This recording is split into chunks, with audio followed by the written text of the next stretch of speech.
Yeah. Oh yeah. You know what time it is. That's our new. That's the new name of the show. There are a lot of trademark issues coming into the new year. You know what time it is. Here. No, okay. Forget it. No, we've not changed. Okay. All right. Yeah. Same old. Same old show. Hello and welcome to It's Happening Show, community grassroots media for the people, by the people. I'm Jose Gloria. And I'm Dylan Thompson. We are your hosts tonight. We are your hosts indeed. Oh, yeah. Indeed skis. Indeedly do. Indeedly dank. Dizzle. It's Happening is a movement of the heart and mind, the energy of the universe that creates waves inside us and all around us, which allows us to activate, motivate, then elevate vibrationally and intellectually towards love, truth, justice, and wisdom. It's happening in every which way. It's Happening is a culture of empowerment. It's people having the right to exist and participate as equals. It's a dream of what the world could be, but the future we want is only possible if we make it happen. So stand up, get informed, and fight back. Fight back. Fight back. You could be anywhere in the world right now, but you're here with us. So we thank you because of you. It's happening. Woo! Right. I think we got it. Dude. Yeah, somehow. Through the lag, it syncs up. I didn't think we were going to make it. Well, yeah, that looks weird. Still getting used to that one. Well, we made it. Yeah. No thanks to all the anti-maskers that are in a rampage and still, continuing to flaunt local recommendations, which actually turn out to be more of recommendations. You should try not to go out to packed clubs, but the sheriff does not want to enforce. County is tagging their feet, so people are doing what they want. We're Orange County, we're just like do whatever we want, But yeah, definitely I've heard things of like people being arrested for continuing to operate their businesses and things like that. I think you really have to look at it at a case-by-case basis, because you see most of the opposition is kind of a religious conspiracy about like the China virus coming, you know what I'm saying? Yeah. But here's the thing though, like if you're really operating your business and you need it to feed your family, and they're pretty much just gonna give you a $600 check every year, it looks like. Is that enough? Like, I mean, there's another way of looking at this. It's like, well, look, I have to operate my business. You're not supporting us. Other modern countries do more to support their people, like paying parts of their salary while to incentivize them to stay at home and to make those healthy choices. Give them that incentive. We can do that. We can afford it. We're not broke, man. Yeah. So it really is tough. At first I was, like what are businesses doing? But as the CARES Act Part 2, was slow to come, and cities and counties were unable to give the businesses the grants and the loans and the support that they need, these people are on the verge of cracking, breaking. Yeah. So it's very much a complicated situation, but we'll talk about that a little bit more as we talk about that. But I want to say Happy New Year to everyone yet again. Oh yeah, big time. I mean, we lost a lot of good people in 2020, and we're able to keep a lot of good people. And some of the bad ones in the new year. Well, yeah. But speaking of bad ones, Proud Boy, leader of Latinos for Trump, was arrested today. Wow. So that made me happy. For what? Were they protesting at the Capitol, or? Yeah, so they're getting ready, right, in a couple of days to go, march against steal, stop the steal. Right. Mega rally at the DC, but so the Proud Boys and all of those are standing by and standing by. Oh my God. Wow. Whatever. But yeah, so that was a big blow to their movement because they're looking to mobilize there. But there's already been signs around that there is not to be any loaded weapons anywhere near 100 feet or yards of the capital area. So. Oh my God! See, the Democrats are banning guns already. Yeah. Well, I mean, there's even some opposition in Congress trying to look into election fraud, or at the worst, trying to overturn the election. I mean, not as bad. They're just trying to give some legitimacy to the conspiracy theory that the election was stolen for their own political purposes. But yeah, so there's opposition inside and out coming from a right-wing perspective here. Yeah, there's a video of Proud Boys getting like roughed up by the police. I don't know if Edgar, if you can put it on. It's on our It's Happening Facebook page. I posted it today, but basically, they were just like, "Hey, come on, man! Like, it's F Antifa," and then all these cops are in line. It's like, "Hey, back up, back up." It's like, "Come on, man, we support you. What are you doing?" Boom, boom, boom, boom. They shoot him with rubber bullets. Oh my God. Man, why are you shooting me, man? We pay for y'all. We support you. Oh my God. Man, F the blue. It's like, oh. Yeah, like eureka moment. Oh. Yeah. Yeah, when that state-sponsored brutality comes back and bites you in the butt and shoots you in the face with a rubber bullet. Yeah, the drama is real. For sure.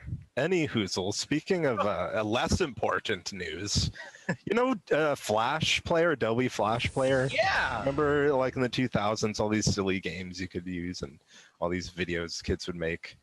Well, that software it has been dying, but it's officially dead today. They're recommending uninstall this. It's a security breach. So farewell. It was a good technology and a lot of good times, good memories. I just remember like always getting that error message. Right? Do you remember that? Yeah, like you need a plugin to play this, or like Yeah. And it's a sick looking little computer guy there. Yeah, that's what I remember about Adobe Flash Drive is that. That's probably its legacy for sure. I try to play games and like you do not have Adobe Flash Drive or there's a with it or something. Whatever. Good riddance. It's a legacy. I spit on the grave. All right, so moving on into our headline stories. Oh yeah, headlines. With Dylan Thompson. Well, speaking of other people who are concerned about their legacy, Trump has had some strange behavior in the last few weeks. Eventually signing a COVID relief bill and a government funding bill days after he said he would block it.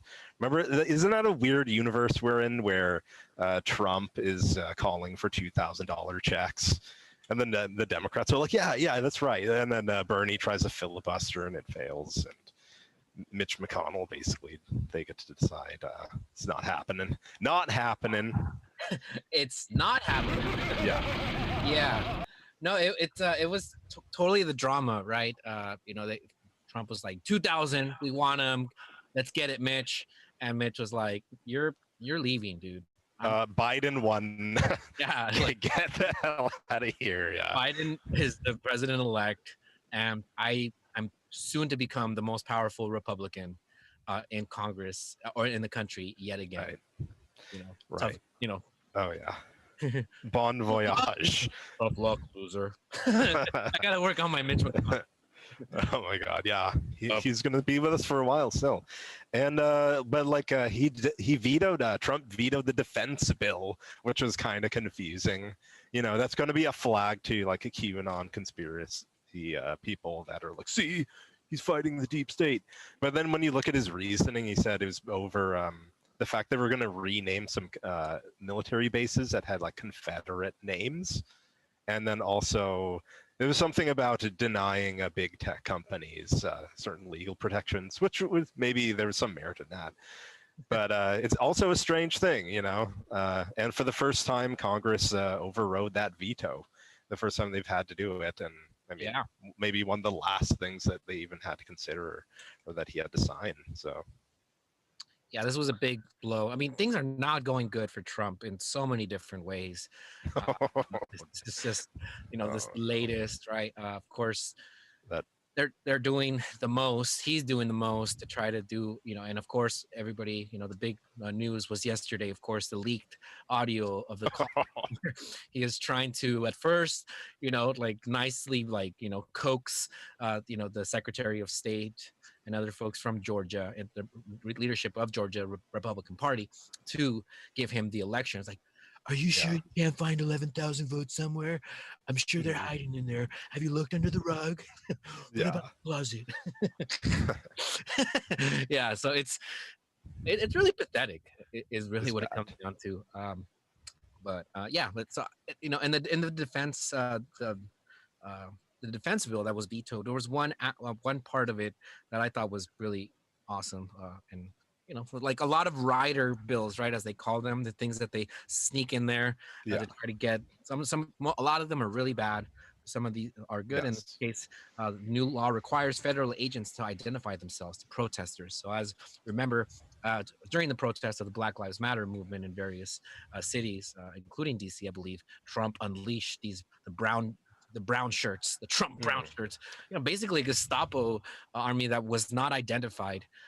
And when you asked them, they wouldn't tell you. And they were snatching up people's into unmarked cars and just taking them away, not telling them or anybody Oh yeah. where they were taken to. Really, really problematic. It's like, is this America? Yeah. Whoa. So that now they are going to be forced to name themselves clearly, identify themselves. Okay. Well, there's our sliver of a silver lining in a gigantic defense bill. Gigantic, bloated, ridiculous, Oh, like over budgeted. yes. All right, but moving on to our next story. I mean, we can talk about Trump all night, but we won't. Oh, let's not. Let's not. It'll maybe the last time for a long time. I know. I can't wait. Can't wait to not hear his. And he's gonna get banned from Twitter. Is word on the streets because of all of the lies. Too much alternate facts. Yeah. Wisconsin pharmacist charged with 2 felonies, but out on bail, thought COVID vaccine would mutate DNA, prosecutors say. So this one's a doozy. According to ABC 7 News, Wisconsin pharmacist convinced the world was crashing down, told police he tried to ruin hundreds of doses of coronavirus vaccines because he believed the shots would mutate people's DNAs, according to court documents released Monday. How exactly did he know that? Yeah, because Mike Pence told him in a dream. Oh my God! This is fake news. Destroy them. Hey, Mike Pence. Humanity. Mike Pence got the shot on the national TV. That's true, but So- but according to Alex Jones, it's not the actual vaccine. It's frog venom. This one does not have frog venom that turns you gay. This one is a better one. Right. Yeah, that's like the last show, the frog venom from. Makes you a better Christian, I heard. Amen. Amen. Oh man, yeah. So the property damage charge is punishable for up to 3.5 years, fines up to 10,000 or both. There's all sorts of troubling, but also troubling on that front of the vaccine is that people are not taking them, including like people on the front line, nurses. They're saying they're not going to take them. Oh, some people have decided not to. Yeah, they're just saying like we're not. Yeah, I mean, I think maybe it would be better if like people in those kind of positions did, but hey, as long as someone's taking the ones that are made available, because as I understand, we still don't have enough for everyone at this stage. We don't, and supposedly we were supposed to have 20 million doses by this point, according to the Trump administration. Oh yeah, and that's another thing that I read about recently, is that there's going to be a lot of COVID vaccines that are actually going to expire because they weren't distributed in the time that they needed to be. Oh yeah, they expire. So yeah, I understand. There's some weird temperature conditions they have to be under. Yeah, more to come on the vaccine front, no doubt. But indeed, it has been all sorts of, crazy, record-breaking, like Operation Warp Speed, but Operation Slow Speed when it comes to actually getting them to the people that need it. Oh yeah, That works. Moving on to our next top story. Moving on. Well, Nancy Pelosi was reelected as Speaker of the House. You know, right? For her. and now hashtag fraud squad is trending on social media, coming from some progressive voices who are kind of upset with. Well, I mean, it's like the progressives are basically saying there's no one else to fill the spot right now. Like, she has consolidated power in the party to such a way that it's really difficult for them. And I mean, and there's this whole force of the vote thing that's happening. Of course, we'll go into talking about that a bit.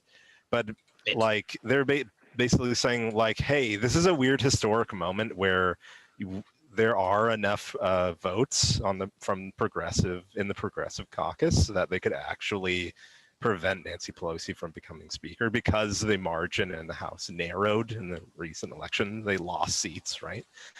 So they're just saying, hey, why not leverage that political moment to get something? And basically, there's no public opposition really to Nancy Pelosi. I mean, I guess I think most of the it went down party lines, and she won, right, by a majority of the votes cast.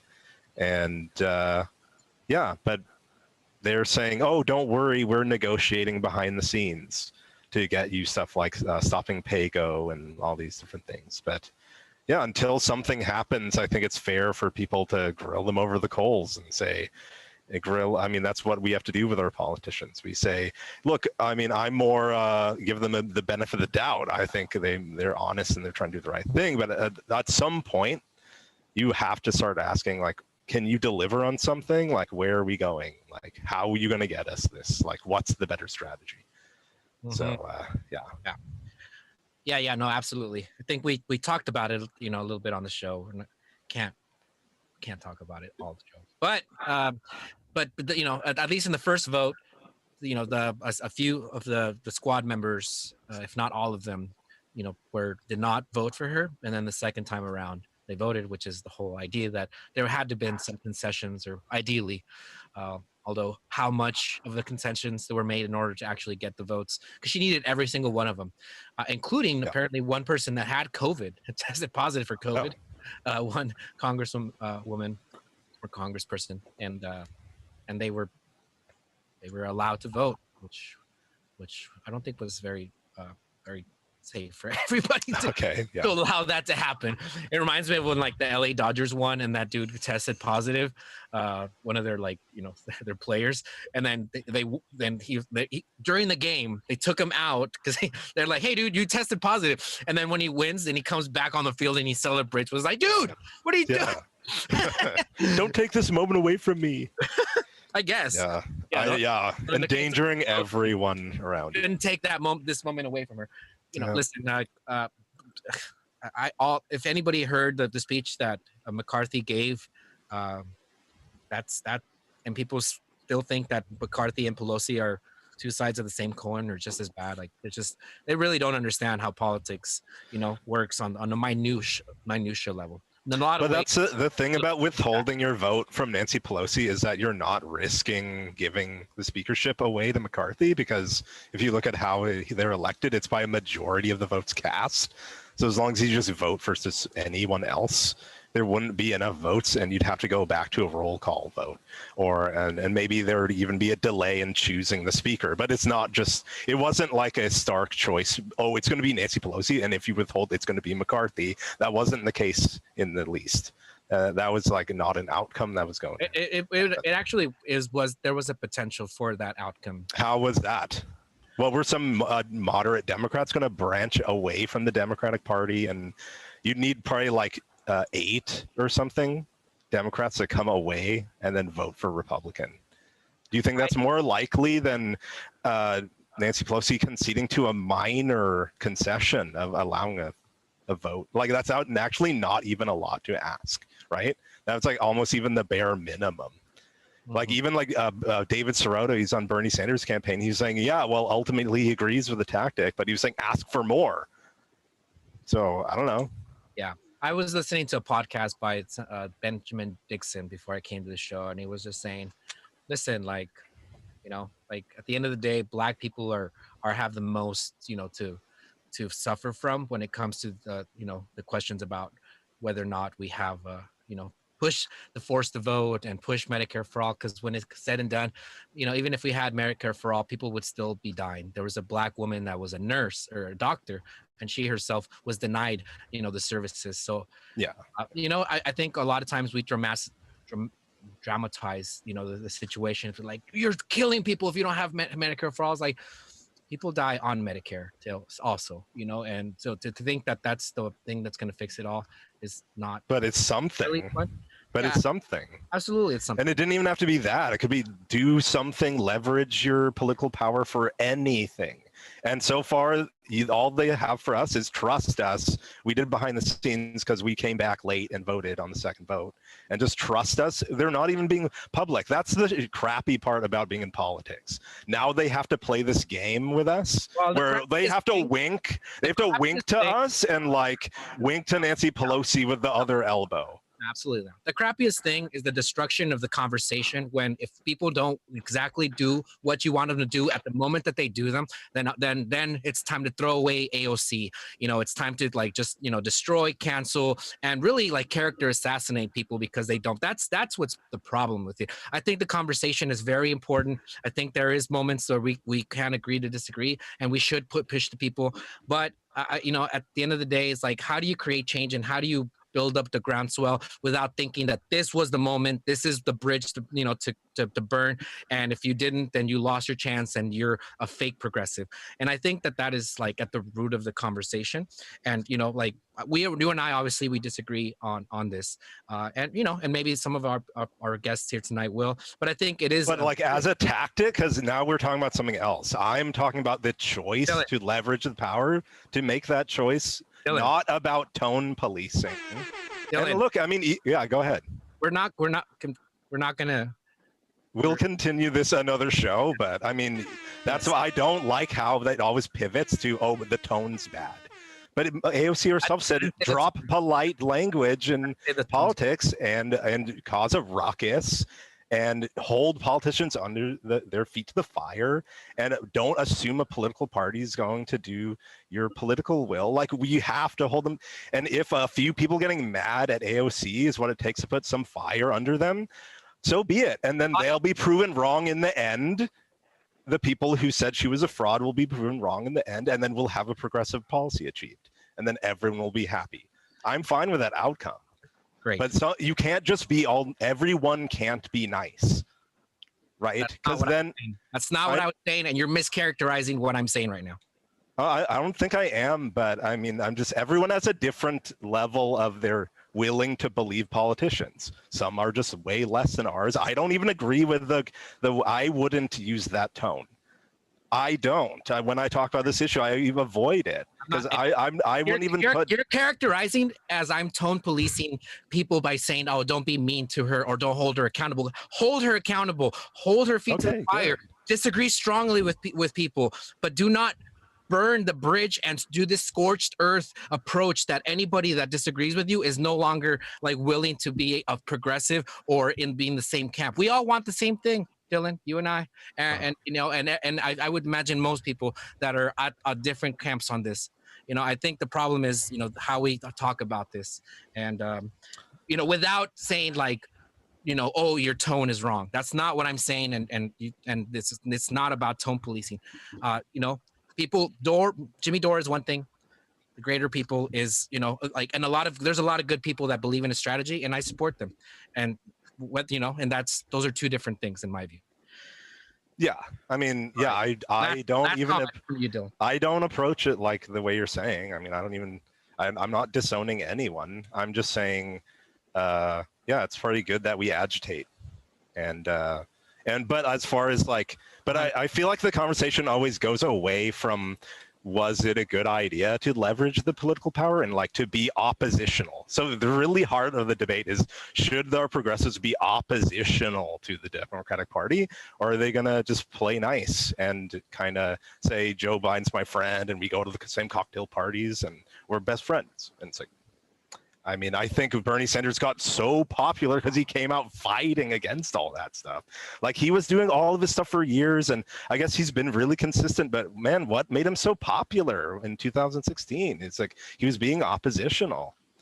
But yeah, those are my comments. Let's not do this because let's get to our interview. So, all right, and yeah.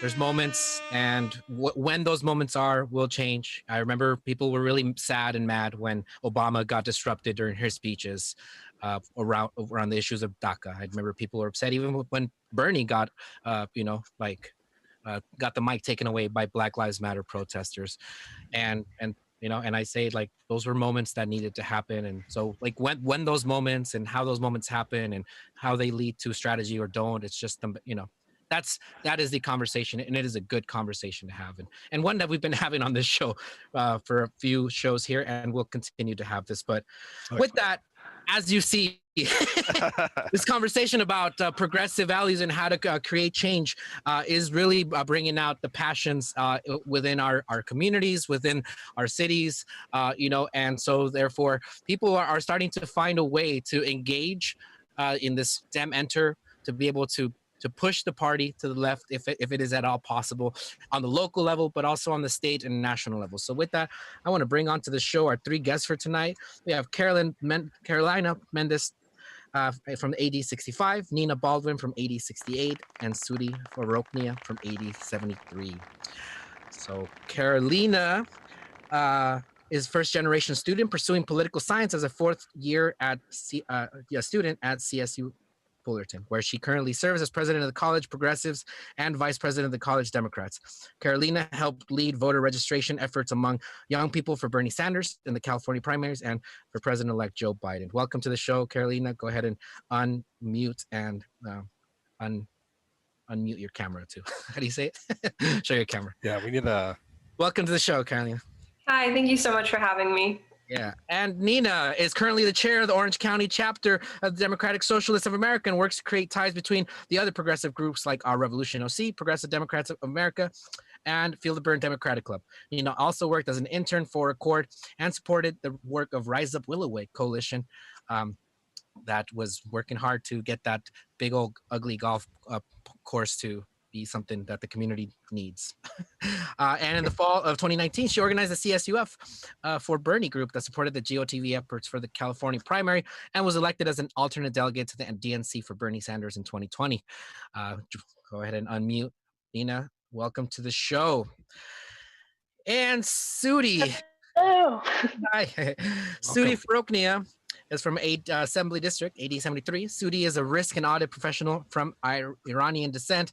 2019 appointed delegate to the California Democratic Party, KDEM, a 2020 elected DNC delegate, CD 45, by Bernie Sanders, incoming secretary of Feel the Burn Democratic Party, and a devoted community organizer. Sudi believes we have a chance to revitalize democracy and make bold progressive changes both in California and nationwide, and is running again for ADEM to represent AD 73 and be an agent of change. Welcome, Sudi. Good evening, and thank you for having me. Yay!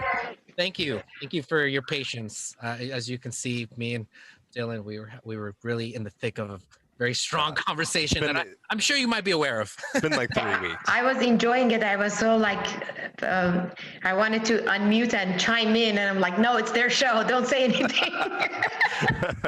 We'll definitely get space to chime in towards the end as far as like the strategic questions about progressives in the Democratic Party, because that is a very important question. And yeah, there's a lot of voices in Sudi's yours. So let's start first with, we've had ADEM elect delegates on the show before, but we just, for folks that haven't tuned in before, what is ADEMs and what do they do? Right, yeah, so ADEMs are, they're meetings that are run where delegates to the Democratic State Party get elected. And what these delegates do is they get to do endorsements of the California Democratic Party for partisan legislative and statewide offices for California. And they can also vote for positions on ballot propositions. And another really important thing is that they vote on the party chair. as well as other officers within the California State Party. And all of those things are very important, but as we know, the Democratic Party is not the most progressive party, specifically the California State Democratic Party. And so we need to get in there. We need to get real progressives in there to make change. And I do want to say that there are already many other delegates that don't get elected that are in the Democratic State Party, and those people make up over 2/3 of the delegates. So we're the grassroots, we're the activists, and we're only represent 1/3 of the people that make these decisions. So we need to make sure we put in progressive people that aren't part of the establishment. Absolutely. Yeah, that's very important, and something that people don't know, that it's the way that people in the community, just regular leaders, are able to have a voice, and lift up the voices of the communities that they represent. So how do you vote, and what are the ways or the requirements for people that want to vote for you all and your slate members? Well, thank you for asking that question. So obviously, COVID has changed our experience with everything, and it has impacted the ADEM election as well. The first time that we experienced having to approach folks and ask them to vote by online was for our DNC delegate that Nina and I both had experience with that. So it was new to everyone. Well, now this is an extension of that. Now California is also doing everything online, and it's very simple. 5 questions, basic questions, is your name, address, your email, and your birthday, just to be able to authenticate who you are. And what you have to do is just go on ademelections.com.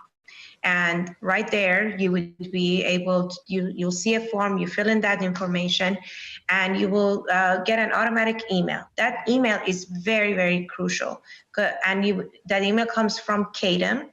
And in some cases, it might, especially if those who use Gmail, it might go into their spam or into promotion tab. So you want to look for that email from ADEM, because it has a unique ID number that you need to use once you receive your ballot. So basically, by registering, you're requesting a paper ballot. That paper ballot will arrive sometimes between January 6th and the 12th.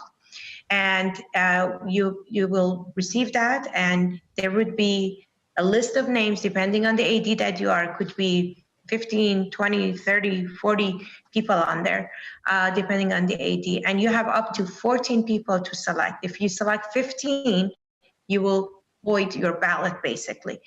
And what we're asking is for the support of the community, for those who can, believe in progressive values and believe that they need to make that change, that they vote for those of us who are candidates and have taken the pledge for Party of the People, and as well as the Progressive Caucus. And folks can learn more about us, and there's a one-stop link that I hope that everyone will remember. It's easy to remember. It's Linktree, but there's a dot between TR and EE. So linktr.ee/Party of the People. And if you go there, you'll see the name of the candidates, you will see our platform, you will see how you can register, and you can ask, you can look at our statements as well. Nice. Yeah. And, why don't you tell us a little bit about this this platform for what is it? Party of the People? Yeah.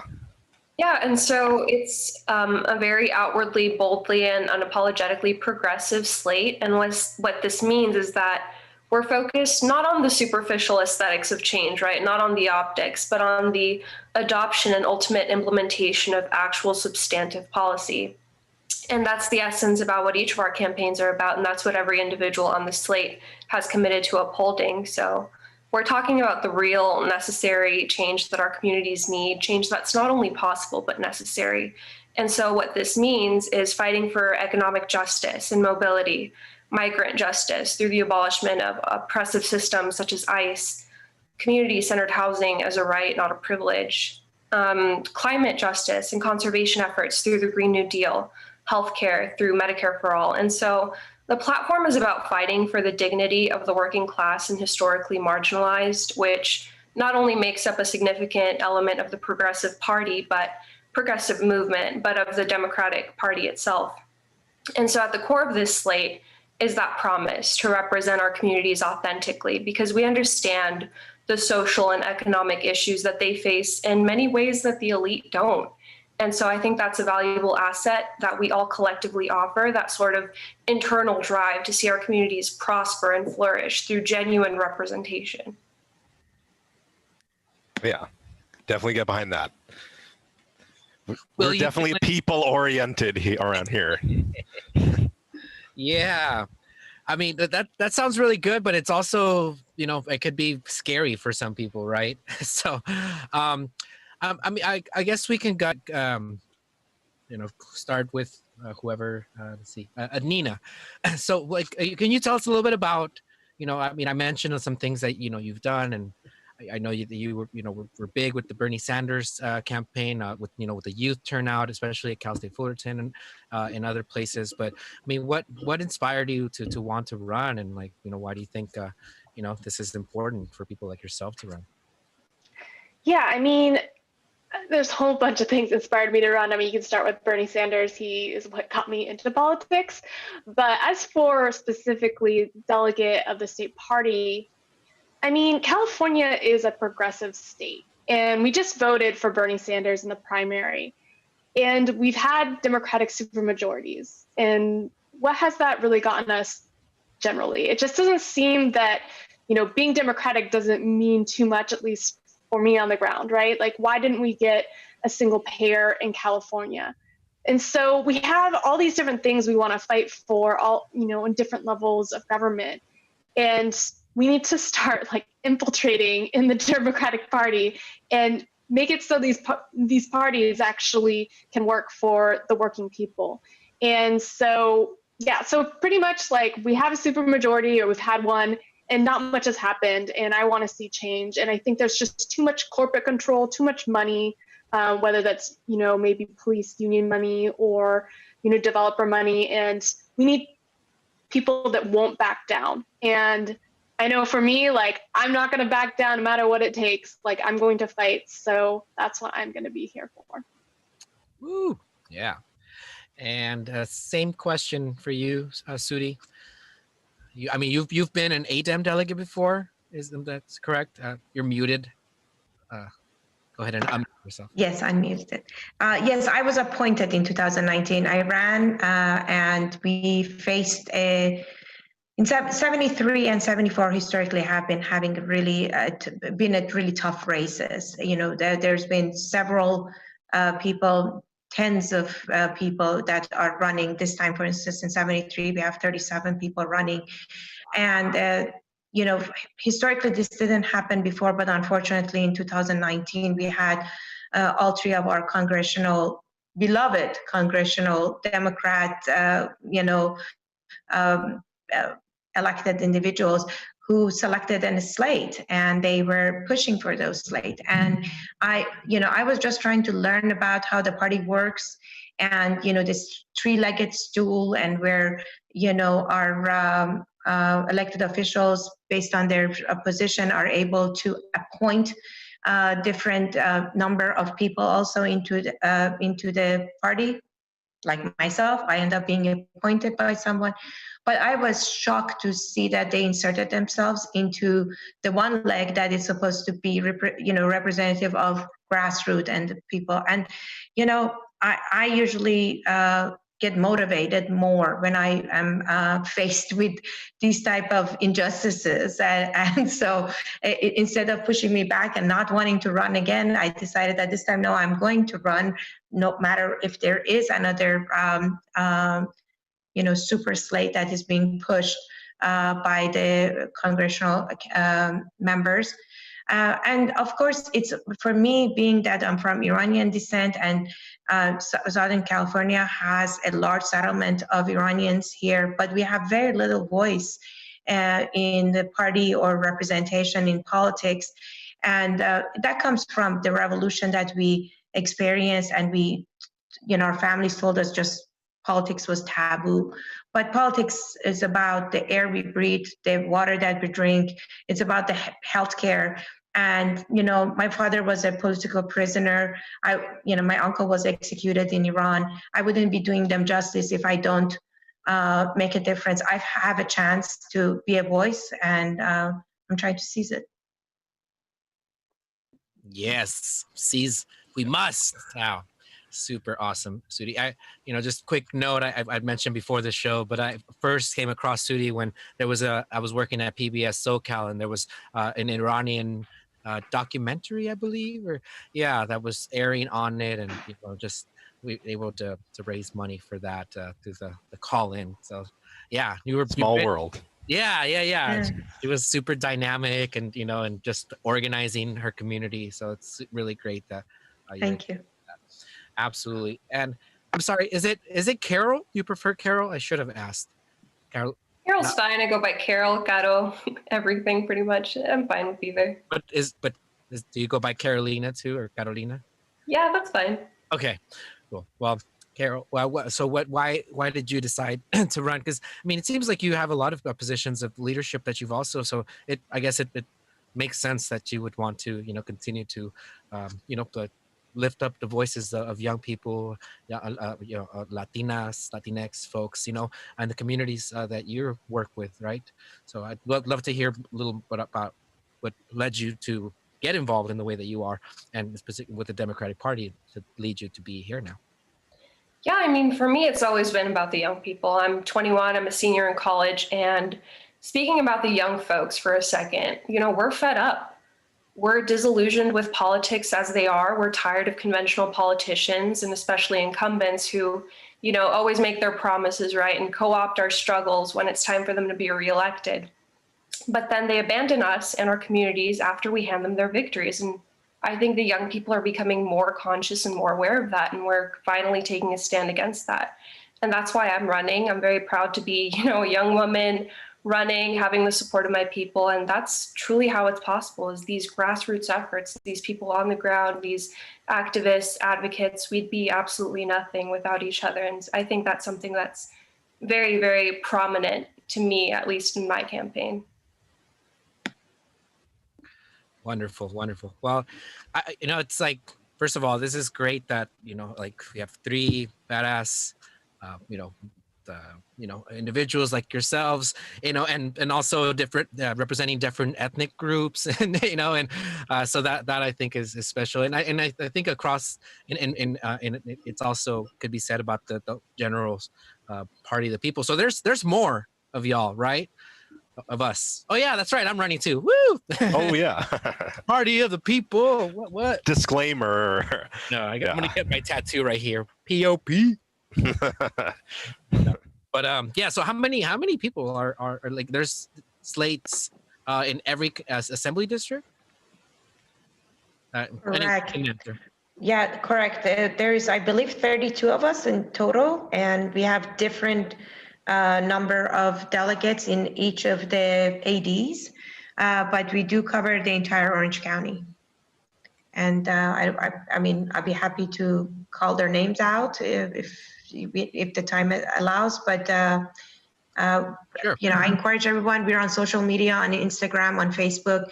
If they look at the Party of the People slate, they would be able to see on each AD who are running.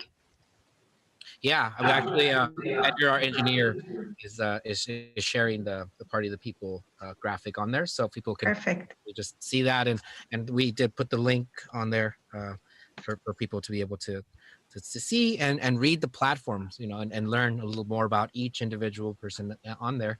They're the progressive of the progressive, and a lot of these folks I've personally either worked with or have heard of, and have been active in this progressive fight, either, like in the case of David Sonborn for years, just this man has just been, fighting the good fight and still fighting, and, Benjamin Vasquez, and, just educators and activists and advocates in different places. So it's really great, that this is happening. And from what I know is that Party of the People was first used as like a way to get progressives on the central committee here in the Democratic Party, right? But now it's been used the same kind of vehicle of of coalitions and intersectional support, to get these progressives and delegates into that party, right? Yeah, and I'd like to do a shout out to Yanni Diaz, who is also running in Assembly District 69, but it's an amazing, humble, hardworking person that has done a really good job on doing an outreach and bringing different people together. So she's not on the call, but she's definitely a heart and soul of the Party of the People. She's shy. She's our interim executive manager for the show. Executive producer in exile. Yeah. In quarantine. No, she's really, been behind the scenes doing a lot of good work. So let's hop into this conversation. What does it mean to be a progressive in Orange County? Dang it. Are you on the Dylan Thompson? I'm just kidding. For hashtag or else or get canceled or no, just kidding. It's mischaracterization of the polarity. We're actually very much the same, but there are moments when progressives disagree on in particular on strategy and tactics, right? So I think one of those issues is in particular in Orange County, I think is relevant, and I'd love to hear from all of y'all around the question about defund the police, because people will hear that and will be scared to be like, I don't know if we need the police and et cetera. But so what is why was that an important part of the platform for the Party of the People? We can take that. So defund the police, I think, is one of the things that really shows that we are different and we're not just doing this just because it's easy, and defund the police that came from activists. It came from on the ground, and that's really what we as a progressive Party of the People slate, which like you said is the progressive of progressives, we're about what is being represented on the actual ground. And defund the police is something that Movement for Black Lives went through and brought up, and we know this happened in LA. There's a lot of strong movement there. There's strong movement in Orange County on that. And we're here to represent those people. And regarding just the idea of defund the police, I mean, it's something that when you look at where our money is going in cities, I mean, we all know when you're looking at cities and states, local governments, there's only a finite amount of money. And there's so much money that's going to police. And that means that money isn't going to education. It's not going to health services or to social services. And so it's the most succinct way of making that policy position is saying defund the police. And I completely agree with that statement. Yeah, I mean, I don't know, Carol, do you think maybe it's hard to explain this to some people, or have you, if you've been discussing it with your friends or something? I feel like this is one of the most misconstrued slogans, maybe. I don't know if there's a way that it can be explained in a way that's more palatable to a conservative person. Yeah, that's the thing. It's the fact that these ideas aren't necessarily palatable to a ton of people, but that shouldn't mean that they're inherently, sort of disqualified or delegitimized. This is a call that, like Nina mentioned, is being pushed forward by activists, by people on the ground. And that's why I think it's so critical as an element of our campaign, as our slate, to uphold this very core principle that shows that we are distinct and we are different and we are willing to stand with the people on that issue. Right, yeah, definitely a very complex issue, but there are others on your platform, I understand. Sudi, what about say the Green New Deal? Is that's one of the on the platform, right? Yes, definitely. And imagine we are in California, that we're constantly facing environmental catastrophes, and having environmental justice and having yes, we all fought really hard to get rid of the orange monster, I call him, but okay, hopefully it doesn't burn the country down in the next 2 weeks and we have time to revive and go start a new place. For us, for California, for Democrats to be able to win the next 2 elections, we have to make really substantive changes. And one of the biggest one that we need to make changes is implementing green industry and creating new jobs that is in green industry and getting a hold of, hopefully, the things that are contributing to the climate change. And California leads the way for the country. We are, as was mentioned before, Bernie won this state overwhelmingly in March. That means people in this state have the appetite, they have the drive for it, and they are willing to put the money and the effort in it. We just need people who are making policies and make people who are, and making sure that the platform of the Democratic Party and those who are going to be seeking our endorsements as Democrats that are held accountable and make sure that they support those, this movement. And so Green New Deal, it's about survival right now. Yeah, definitely a top issue. And I heard something earlier, Nina, you said the ADEMs that are going to be elected, they make up 1/3 of the total number that can make choices within the Democratic Party. Where do the other 2/3 come from? Are they like appointed or? Yeah, I don't know the exact, there's 1/3 that's appointed delegates, and I'm not exactly sure what the numbers are, but it's pretty much a lot of it is appointed. And I don't know if maybe Sudi or I can try. Yeah, Sudi might know more. Yeah, sure. So actually, a lot of them are elected. So because it includes all the state persons that have been elected, those that are in DPOC or any other of the or central committees of the the counties that we have in California, and some of the alternates also are able to get some spots in them.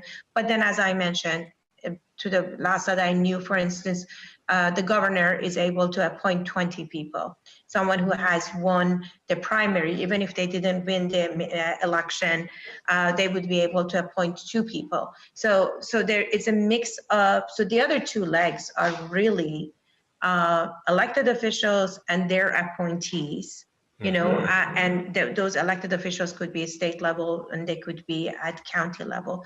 And then there are the e-board members as well.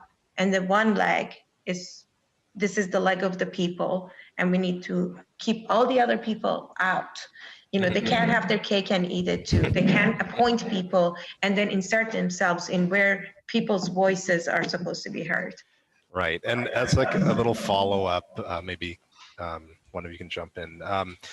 Can the ADEMs influence these kinds of rules even? What is the scope of because I assume they can make decisions about the Democratic Party, right? So. Well, we can definitely ADEMs. Now, the thing is that there are committees, that there's a rules committee, there's a platform committee, and so the chair actually appoints people into those committees. So there is still a sort of depends on who the chair is and what their vision is, and that way they will get the right people into those committees to be able to have that. And of course, in the convention, there was open forums where people can, all the other ADEMs can, provide suggestion, and then the committee goes back and make decisions. But definitely, there are, we can influence the process. One of the things that changed, that is important for a lot of people to know, is that in prior years, if they had taken part in the election, was that a person usually would also choose if they wanted to run for executive board, the e-board. Well, when it became too much, because if people were on a slate together, and one person said, I want to run, and the other one wanted to run as well, they would hold themselves back because you couldn't have two people running for e-board basically within the group going after each other. But what changed this year for the first time is that whoever gets the highest vote within that assembly district automatically will become the e-board member, unless they opt out. If they opt out, then the next person with the highest number who have chosen to be on the e-board will become that. So that was a change, and that came from the grounds, that people said that this is just not democratic. And so the rules changed. Yeah, I'm a what is the word? I'm a reluctant Democrat. It doesn't mean that I'm not like a public servant and a representative of my people, and it's like, or that I'm like coming into the party in a bad faith kind of way, not willing to work with folks that are that are willing to be worked with. But there's a lot of toxicity within the party.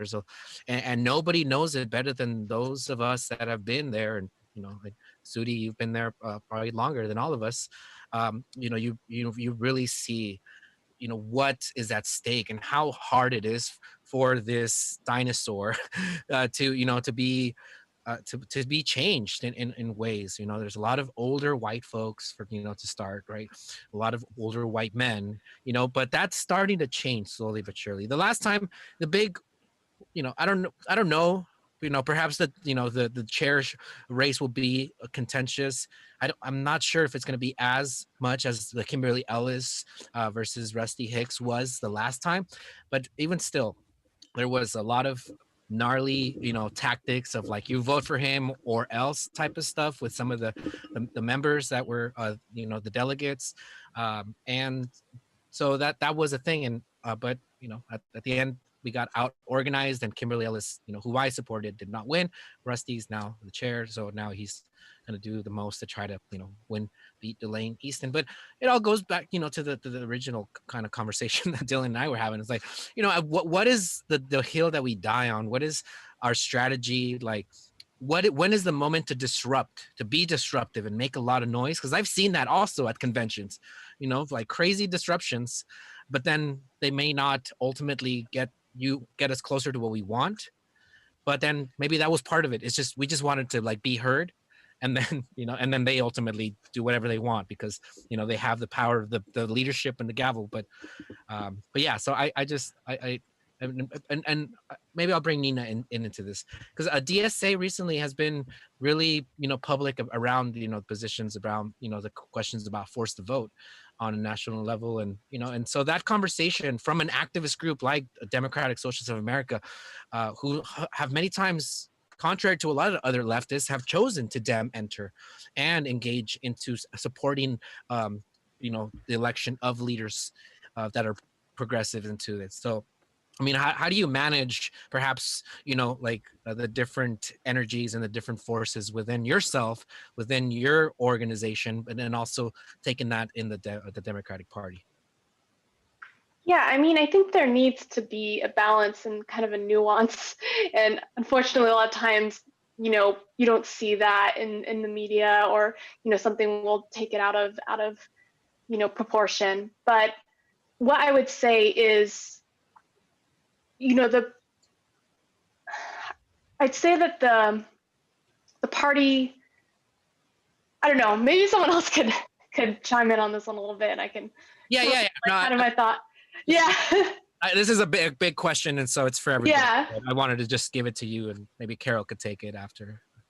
Yeah, I mean, for me personally, growing up, it was rare to see people from my neighborhoods holding these positions of power. And even when they did look like us, and they had surnames that sounded like ours, I grew up in a culture where folks were conditioned to believe that having that D next to your name on the ballot was enough.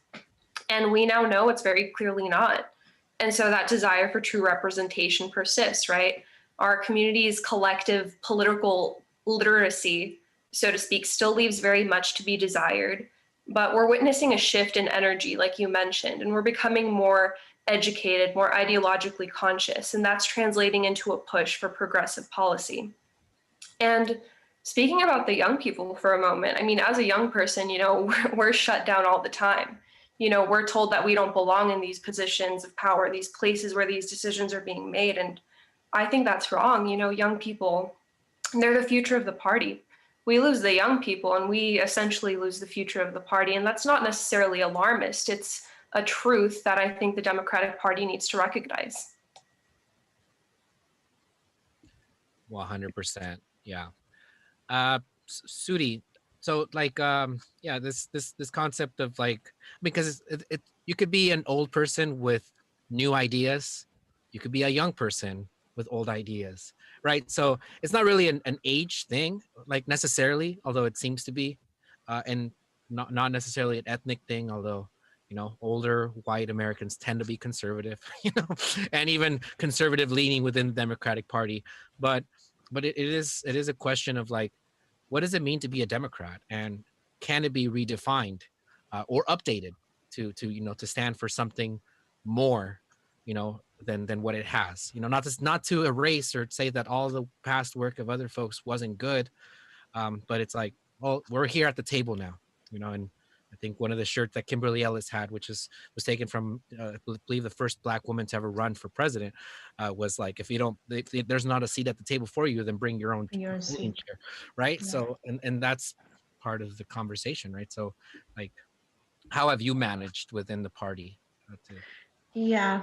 So, you know, I'm a woman rights activist for decades. You know, I got into politics a little bit during Obama's original election. And I think what happened was that a lot of us became complicit. And then, you know, the country was stolen and taken into hostage by a crook called Trump. And then that really ignited a lot of people to get involved again. And we know that it was not, you know, it's not enough that we've all put our energy into together to fight. You know, I got invited after, you know, August, after the convention, and so many people said, how can you support Biden? You know, you're a Bernie person, you're a Bernie delegate. How could you support Biden? And it was, you know,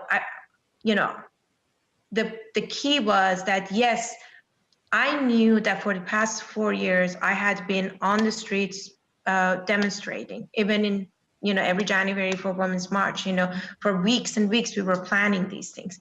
So I'm not planning that just because Biden won, that we're just going to become complicit and sit on the side and do nothing. It was just that we need to have something that is left of this country to be able to go past this age of fascism. And the truth is, in my opinion, the GOP has gone berserk. You know, it doesn't even exist anymore. It's a white supremacy group, you know, and the Democratic Party has become, in many cases, a light Republican party. And so where does that leave the progressive? Where does that leave the true Democrats? And there's a lot of room. There is a lot of energy. I love seeing Carol and other Nina and all you guys are, you know, a couple of decades or more younger than I am. And I'm so excited to see all of you guys so engaged and aware. And I've been also floating this river and really learning through the process. And more than anything, I've been conveying what I've been learning to others and encouraging younger people to get involved, because the truth is, yes, there is, you know, conservatives among the older group, but then we had Bernie, you know. I mean, you can't have ageism, you know, against age. I don't want to make the truth is that, you know, the whites are really the minorities in this country. If you want to count the numbers and put all the Black and the brown communities together against the whites, there's more of us, you know. It's just that we haven't, you know, taken the seat. We haven't brought our folding chairs. We have, you know, it's not that we've been muted or we didn't have a voice. It's because we just haven't been present at the right places to make those decisions. So we're hoping to change that by representation. We would be able to change the flow.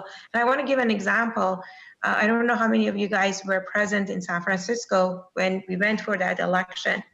One of the shocker for many of us was that Jewel had these huge advertising banners, there. And so many people made noise about it, so much that the vice chair came up and says, well, next time, go and dig the money and bring the money if you have such a problem with it. And she got booed off the stage before making that comment. That like, where's the soul? Where are our red lines? So you were selling, the convention and the Democratic Party for money from Jewel, So. Conventions cost money, Sudi. It's got to come from somewhere. If it's not Jewel, it's the Easy and all the other brands. On that point, I remember when Uber, was a big promoter, big time sponsor of the event. And why were they doing that? Because they wanted, the Democratic Party to not pass, the laws that made their independent contractors into employees, but also, I guess, to support their plight for Prop 22, which ultimately passed.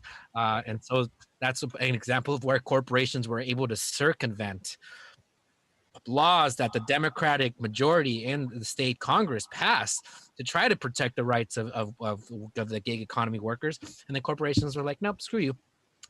So there is a question of like, yeah, I mean, who's pulling the strings, where the money's at? And I think that's, I guess, at the root of the question here is like, as you mentioned earlier, there's Congress people that are trying to pull strings to try to get their people to do their bidding for them. But I mean, ideally, and that's, to Carol's point and to Nina's, like, whether it's organizing at colleges or young people or new people to the party that perhaps never would have. And Bernie did that. Brought a whole bunch of us into the fold where we would have never even been, trying to like do it. But now that we're here, what do we like? And now that Bernie's not running for, what do we do with ourselves?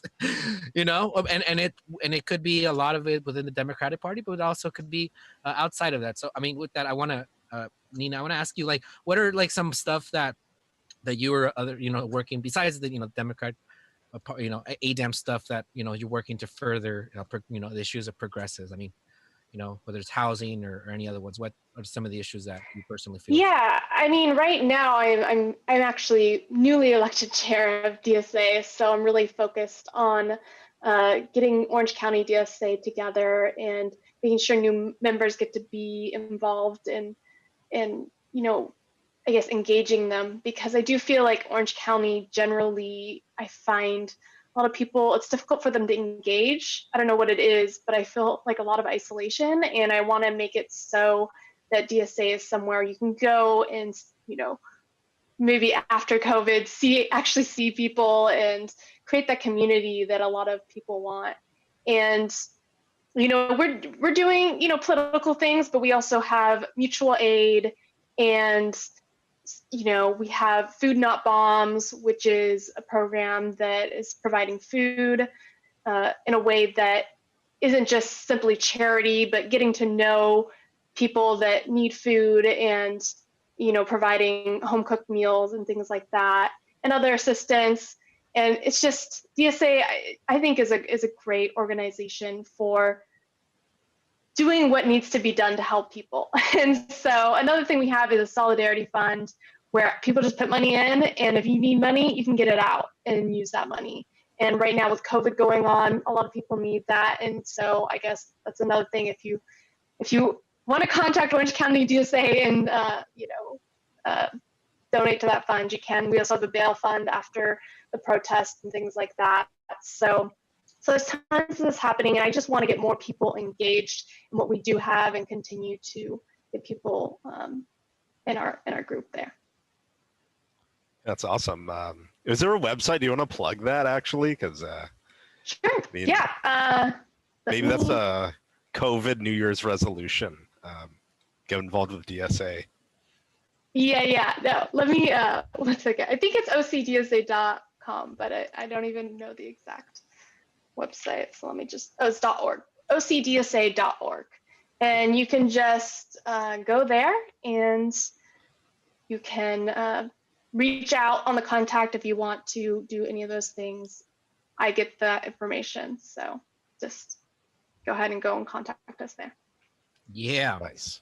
Yeah, I love DSA. I think they're one of the most effective organizations, nationally that, like you said, will just do what needs to be done, and it's on the different fronts, whether it's electoral work or on the ground, like just service oriented, just give people the things that they need, or advocating for different policies and legislation. Yeah, and it's not like means tested, like our bail fund and our solidarity fund. Like, if you go to jail and you need bail, or we just give it to you. You just need to say you need bail. So that's what we believe in. Oh man, the homies are gonna call in like, hey, like, I got Chucky locked up. DSA, yeah, I'm social. We don't believe in prisons, so Yeah. at least that group doesn't. So Right. we're Big Tent. That's right. Carol, like our good friend Mr. Juan Villa, chimed in and said that you are, as like I am, are alumni of Savannah High School. Wow. So that's great. Yeah, I am. I was actually the senior speaker for the class of 17, so that was pretty cool. I've been in student government since I was like 16.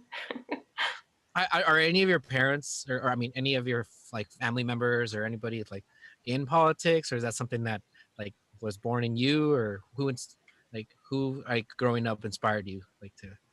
I never really envisioned myself ever running for politics until I met Bernie at our rally in Santana. It was backstage. It was he and I, and we were just, there. He took a few moments to speak to us, which was awesome, before he like went up to speak to the crowd. And I asked him for advice. I was like, what advice do you have for a young person who wants to make a change, Bernie? Tell me, what can I do? And I'll never forget it. He looked at me, he said, run for something. And I was like, wow, that was the first time somebody ever like had that faith in me, somebody of his, like status ever having that faith. And someone like me, I have no idea what I'm doing with like this whole political thing, but I'm backed by my people. I'm here for good reasons. I'm all about the people. And I think that that's something that's very empowering for me personally. That's what informs my desire to keep going. That's beautiful. And so like, what are some of the issues that, besides, the ADEM election, that, your fourth year, your last year in college, right? So, what's in the future besides obviously like city council member in Anaheim? Woo! We got to get our council back. Dr. Moreno needs help, girl. Yeah, but just other organizations that you're supporting, or other work that, that you feel passionate about, you want to plug in here, or college work. Yeah, right now my work is primarily at the college level with my student organizations. I don't have any like plans of, I don't have it all mapped out. I just know that this is what I was put on earth to do, is helping the people in whatever capacity I'm able. I'm young, I'm learning, but I know that this is a passion of mine, and it's just something I can't let go of. What is your college? What are you working on with currently in the college level? At Cal State Fullerton, I'm president of the College Progressives. It used to be the Students for Bernie Club. And over the summer, we noticed, Nina and I, that we had so much energy, right? And we just didn't want to throw that away. And so we re-registered with the university. We're like, hey, we're the College Progressives now. And they went ahead and approved all of that, which was amazing. And I was made vice president of the College Democrats. And so it's been really interesting trying to navigate those two spaces. In the spring, I'm going to be representing CSUF at CSU Sacramento. I was one of 2 students from Cal State Fullerton chosen to represent them at CSU in their semester program. And I'm really looking into getting started on the journey of, like climate activism. That's something that I'm really passionate about. It's not something I've had much experience in. My experience is with campaigns, and I kind of, want to get away from that. I kind of want to explore my passions. But I think climate justice is where it's at for me, because, environmental justice is intersectional by nature. And I think that getting started on that track for me would definitely be the way to go. Yeah, it's we can't have a just planet if there's no planet. Exactly. So yeah, kind of important. Yeah. Just a tad. Sudi, yeah. So gosh, what aren't you doing? I would. But yeah. So like, what are your passion projects right now? What are things that you feel really strong Well, works you want to plug? Well, my passion project is always has to do with women's rights. So, I'm one of the co-founder of an organization called Iranian Circle of Women Intercultural Network. We've been together for 6 years, and we have UN consultative status. And so, what we have done also is in support of a coalition of Iranian women activists from across the globe. It's about 140 of us. We started in June a campaign against to stop honor killings in Iran. It's one of the things that unfortunately has had an extreme presence during COVID, and with not only just the increased domestic violence, but to the level of actual honor killings. And so we're very happy. We submitted our petition with over 3,000 signatures in November, for the November 25th, the day of eliminating violence against women, to the UN Council, and we continue to work on that. And upcoming is March 8th event. Every year we celebrate International Women's Day, and followed with CSW. So that's my normal community work. Plus, I support several philanthropy organizations that help children with their education or children with cancer. I'm an accountant I studied accounting, so I use that skill set a lot with different groups. And I'm very excited that, I was appointed / elected, this is wink wink to Nina, to be the secretary of the Feel the Burn, and yes, and so it's interesting territory. I'm looking forward to being on that board, and I will also be in the central committee, so it would be busy time. Nice. Woo! That is wonderful. Well, we could keep going, but I know we have to wrap it up. But I guess the one final plug for everybody to go to the link tree that was it's here on the comment section, right? And to be able to learn more about y'all and your slate members and all the good work that could be done if like you gotta believe, baby, like see it, you gotta see it and be it. Yeah, like Bernie says, we can't take it power from the top down, we gotta do it from the bottom up. Oh, and I totally feel you, Carol, as far as like when I've met Bernie Sanders like a couple of times and I shook his hand and put my arm around him, like I don't fanboy about politicians at all, like like, no, I don't want to take a selfie with Gavin Newsom. He's okay, but he talks like this, so he kind of irks me a little bit. So I don't. So it's really cool, and it's really been a great conversation with each of you all, getting to know you, and hopefully people that tuned in this time were able to do that, to learn about y'all and to see what which ways that they can support your candidacy. So yeah. So just a reminder, you got to get your ballots before January 11th. It's that January 11th is a key date. And please just remember, Party of the People. You can look us up in any of the Instagram, on Facebook. We have a website, and go to that link tr.ee/Party of the People and register, or KDEM and register. That's right. Register yourself, your friends, your neighbors. Anybody that you possibly can, because it takes a village. Friends, the wise words of my combative co-host Dylan. All right. Well, thank you so much once again. It's been a real pleasure, and I wish you all the best of luck in your individual races, and we'll be celebrating in no time. I know it. Oh yeah. Woo! Power to the people. All right, everybody. Great meeting you guys. Thank you. Thank you so much. Thank you for having us. Thank you for having us. The panel of power. Also another, Yeah. Progressive panel. Progressive panel of of people power. That's right. Good evening. Good night. Oh yeah. Well, yeah, that was good, man.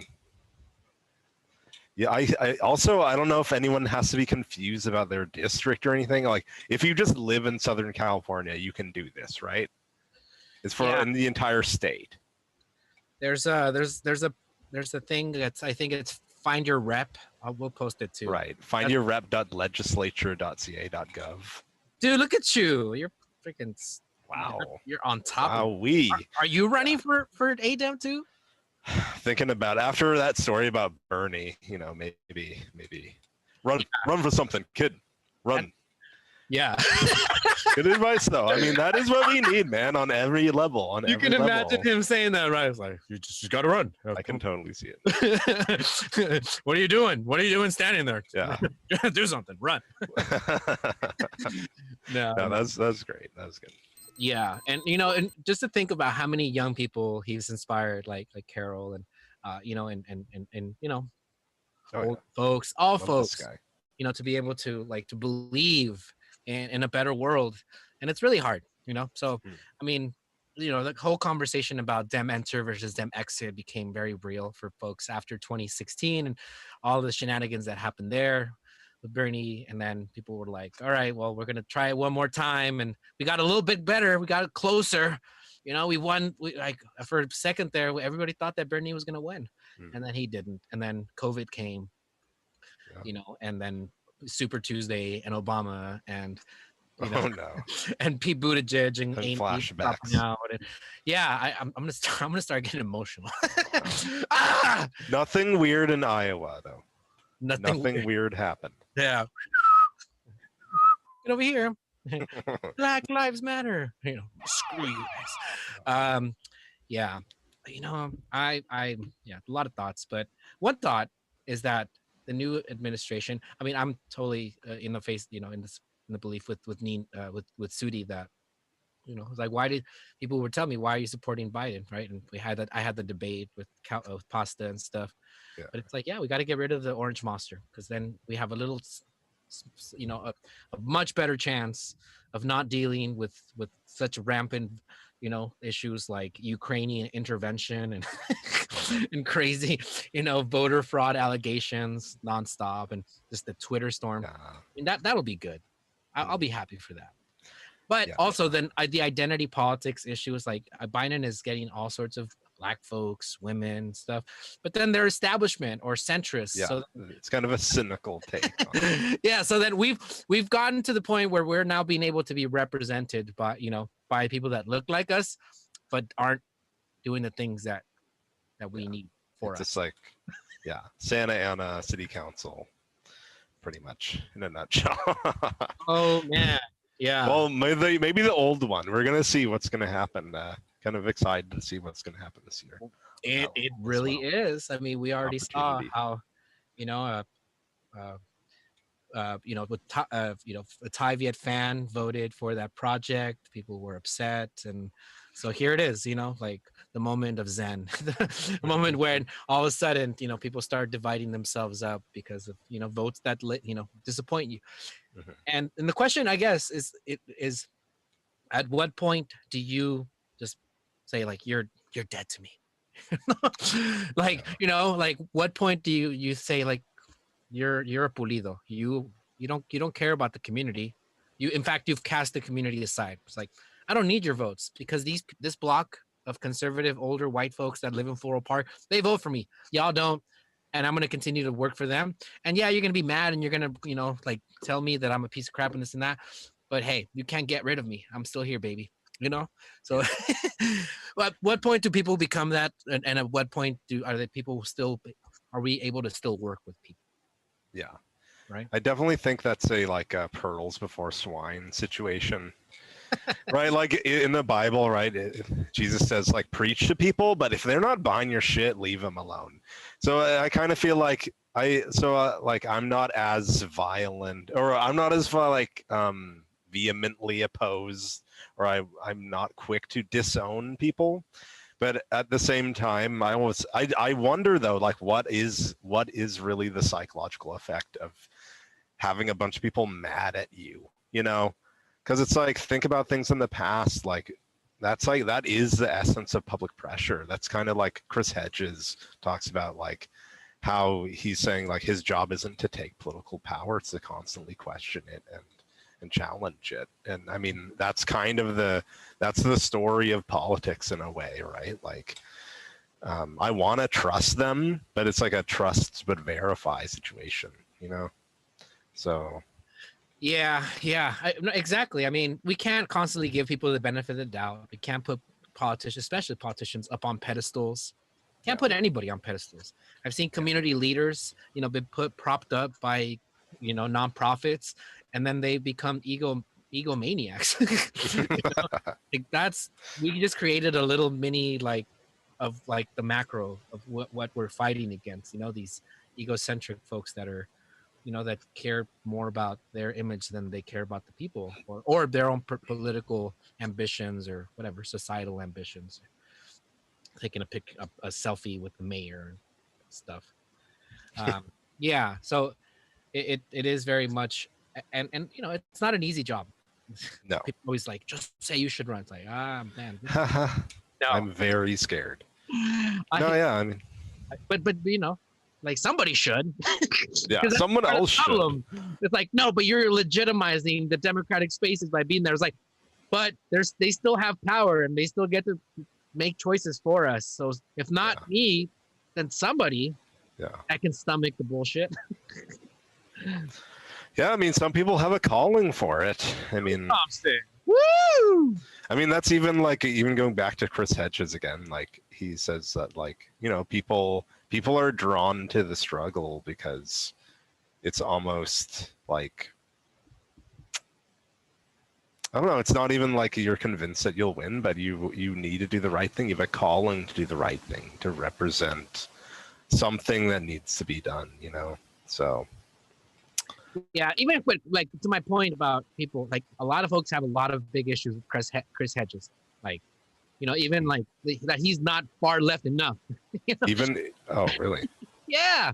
Oh yeah, well, like, because he was like criticizing Antifa and stuff. He like got in trouble or whatever. But I mean, yeah, I mean, everyone gets canceled at some point, I guess. But that's like the thing. Like, I just wonder, like, maybe it does help to have some part of the movement that's like starting shit. You know what I'm saying? Like, there's always like there's a time for all things. So there's a time to make noise and make a commotion and stuff. You know, think about like groups like, I don't know, that Boyle Heights group, Defend Boyle Heights, or they did some pretty radical things, like so they self-destructed, like very oppositional things. But I think that it served a purpose that was kind of like, there's a time to strike when the iron's hot, where it's like, doing this is going to get a lot of attention to the issue, but like, how sustainable is the tactic? Like, is the tactic the way you're going to get from point A to point B, or is it just a step in the campaign? You know what I'm saying? Mm-hmm. So yeah, no, it's an important conversation, you know, and like, you know, like, so the civil rights movement comes to mind. There was folks that were saying nonviolence, and they, you know, did this direct action, nonviolent strategies of engaging with these folks, you know, with these racist bigots that then, you know, got them mainstream media attention by how vicious they were towards these people that were not protecting themselves, where anybody that would see that, and most people would say like, no, if anybody like dumps salt, you know, on my head and syrup, I don't care if they kill me, I'm going out punching. And these people had to like had how much belief in that philosophy for them to not. I can't imagine that's a nonviolent movement to that magnitude could exist in this modern, you know, like societal moment we find ourselves in, because I think a lot more people are just, you know, it's like, punch a Nazi, you know, and save the world type of thing. And it's like, yeah, we're not going to be able to punch our way towards peace, because that's count, you know, like, but at the same time, we can't just let, you know, people just do what they want. You have to fight them in some way, somehow, and ideally with words and ideas, you know, and, you know, by shifting the culture so that, you know, we don't become the things that we're fighting against. Oh yeah.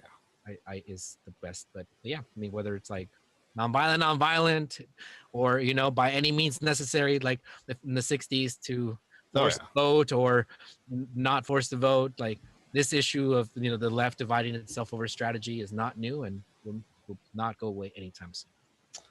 No, yeah, it seems to always be there, like.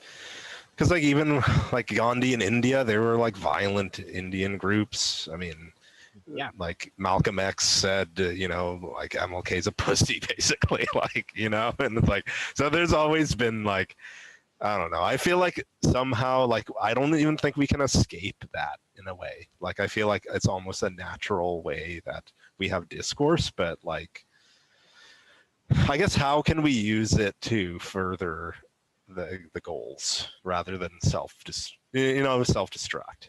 Like, can we use the tension to actually further goals rather than just to wallow in our own drama? We absolutely can, and in fact, the '60s, showed that with the civil rights movement.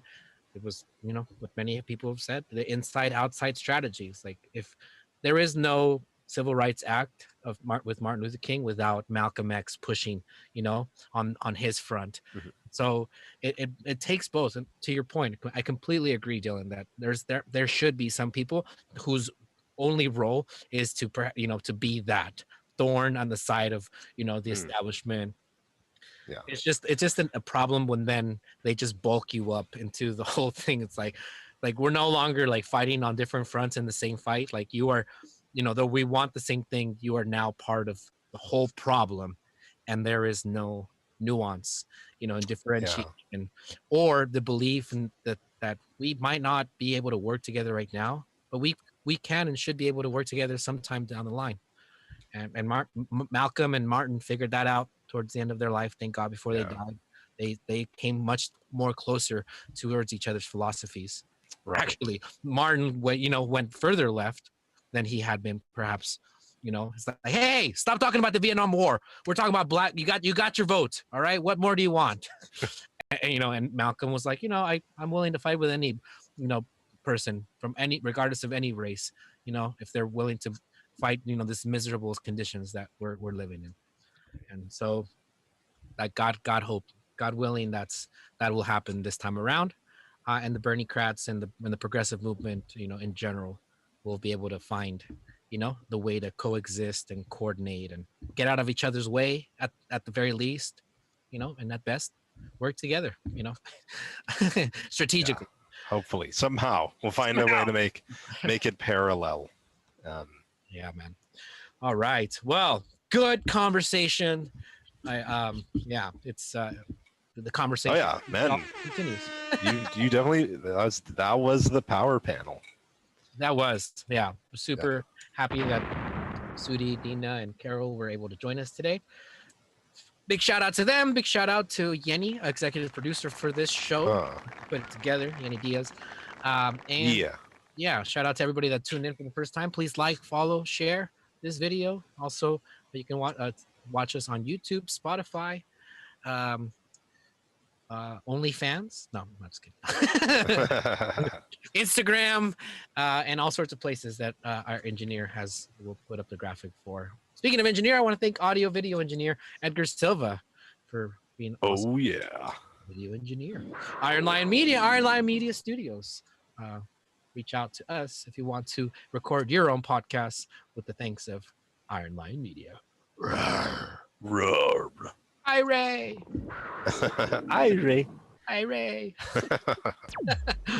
All right, Dylan, final comments. I'm canceling everyone. You disagree with me at some point in the show, you're canceled. No, let's it's crazy. It's going to be a really interesting year, and looking forward to it. The politics have already been bizarre in the 3 weeks we were off, and so I'm getting back to reality after the break. I need to touch back with doing something. You know what I'm saying? Let's get something done in 2021. Yes. I'm so looking forward to getting all sorts of things done, and all my New Year's resolutions, keeping them on at least for a month. God, At least, yeah. please, jeez. That's the new, yeah. I always give up after like the first week, and like now, if I could just go for like a month or Baby steps. You know, you're gonna get to a whole year by the time you're 90. I think. I did it. Oh man, my vision from 2021 finally coming true. All right. Happy New Year. Happy New Year indeed.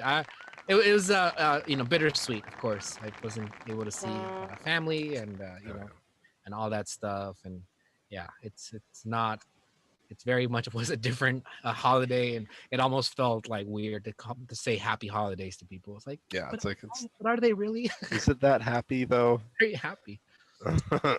Well, yeah, I just had a friend recently who lost 2 of his brothers to COVID in the same day within a matter of hours. It's absolutely brutal and devastating, and it's just really hard to hear these kinds of stories, and to imagine that one of your friends or family members could also be succumb to this vicious disease. Yeah, these vaccines can't come soon enough. Hopefully people will take them. Hopefully people will continue to social distance, mask up, and do all the good things that we need to do. And hopefully we start getting some of this CARES Act money, because businesses and individuals are truly struggling. So yeah, do whatever little things you can for your community, especially for the undocumented community, because they did not get stimulus package, for them or their children. So they are in particular struggle. So yeah, I was on the platform. Yeah, exactly. COVID relief regardless of immigration status. We need it so bad. So yeah, New Year's resolution for everybody: be best. Be best, baby. Words of the great FLOTUS, Melania, that will soon be formally Trump. She should flee. You're free, Melania. She actually has a really warm and bright smile, but she just always looks so brooding and sexy constantly. Yeah. You've been practicing. Hey there, Gavin Newsom. I noticed Melania is very attractive. Wait, wasn't he married to one of their relatives? Anyway, it's a weird world. Gavin was with that girl that went, the best is yet to come.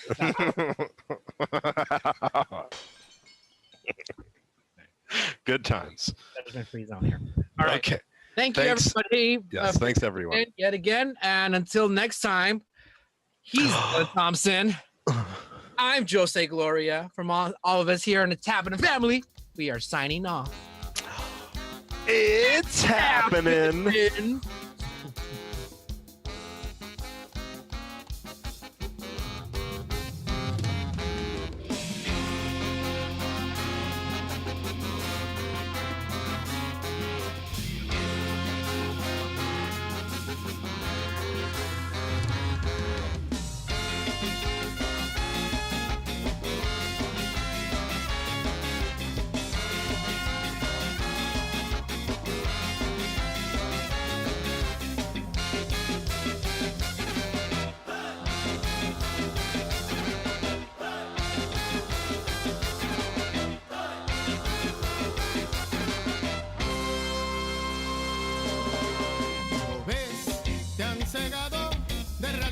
Para no ver lo que es verdad, te han engañado, no es libertad, lo que tú vives es vulgar, ser un esclavo sin descansar mientras que el burgués se aprovecha.